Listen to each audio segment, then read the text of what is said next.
précis à Alassane Draman Ouattara en Côte d'Ivoire. Ouattara mérite un ultimatum intuitu nominae. On doit lui dire, nous voyons les mouvements des aéronefs français qui partent de Côte d'Ivoire pour venir à Cotonou, à la frontière sud du Niger.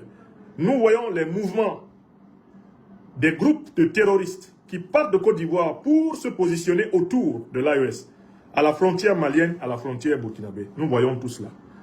Sachez que lorsque vous allez déclencher l'attaque contre le Niger, nous considérerons que vous avez attaqué le Mali, vous avez attaqué le Burkina en même temps. Vous aurez sur votre sol la guerre que vous voulez amener au Niger. Vous l'aurez aussi chez vous. En fait, il s'agit de réactiver l'ultimatum qui a créé l'Alliance des États du Sahel. C'est la recommandation du serviteur de l'Afrique que je suis. Il faut réactiver l'ultimatum. Vous savez, le Niger n'a pas été attaqué en 2023 parce que la France a eu peur de se retrouver avec toutes les armées sahéliennes sur le dos. Si elle se retrouve avec toutes les armées sahéliennes sur le dos, l'armée française ne tient pas le poids. Elle va fuir. Et les armées de l'Alliance des États du Sahel sont alliées à la Fédération de Russie. La France ne peut pas faire face à l'AES, alliée à la Fédération de Russie, militairement en Afrique. Ce n'est pas possible.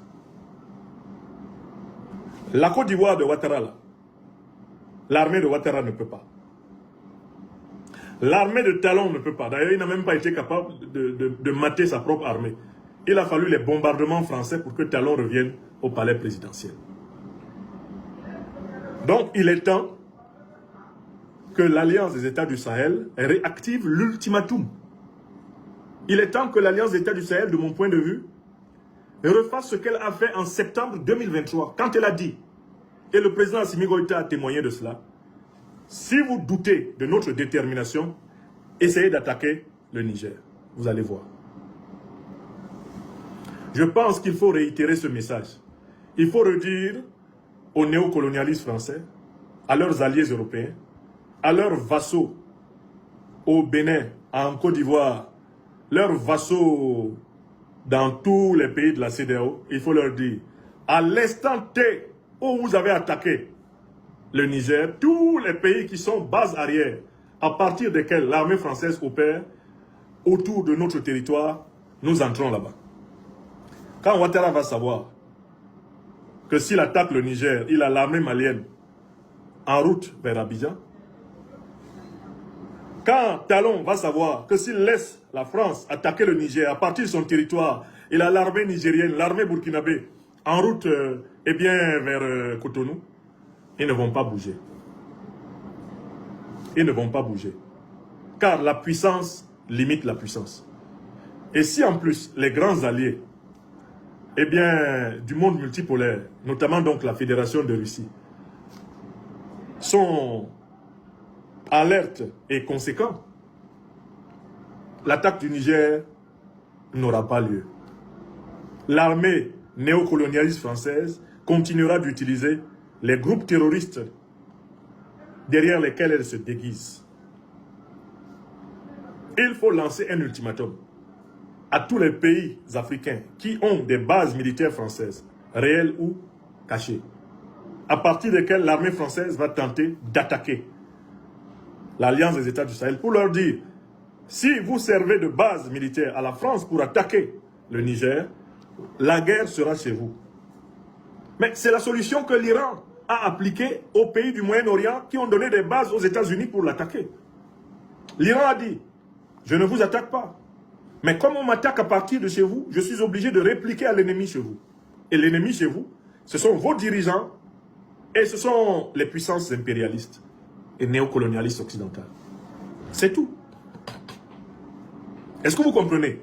Donc voilà ce que moi je voulais dire ici. Je pense que l'heure est suffisamment grave. Je suis convaincu que les plus hautes autorités de l'Alliance des États du Sahel sont encore plus et mieux informées que moi. Mais il est important de réactiver l'ultimatum de 2023.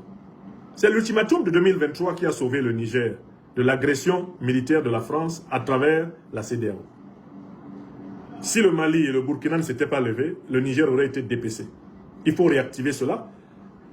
Et il faut que les grands alliés de l'Alliance des États du Sahel, je pense même à la Fédération de Russie, une fois que l'ultimatum aura été lancé, que les grands alliés disent, nous soutenons nos alliés. L'ultimatum de nos alliés là, c'est-à-dire du Mali, du Burkina Faso et du Niger, la Fédération de Russie les soutient. Ce sera un bon avertissement pour Macron et sa bande de valets. Vous avez compris? Il faut les prévenir que nous n'accepterons plus jamais que l'armée française vienne imposer un dirigeant sur notre territoire en Afrique. Ils ont continué à le faire ces derniers temps au Bénin, ils l'ont fait au Gabon, ils le font. Mais nous ne voulons plus de cela. En tout cas, dans l'Alliance des États du Sahel, nous ne voulons plus de cela.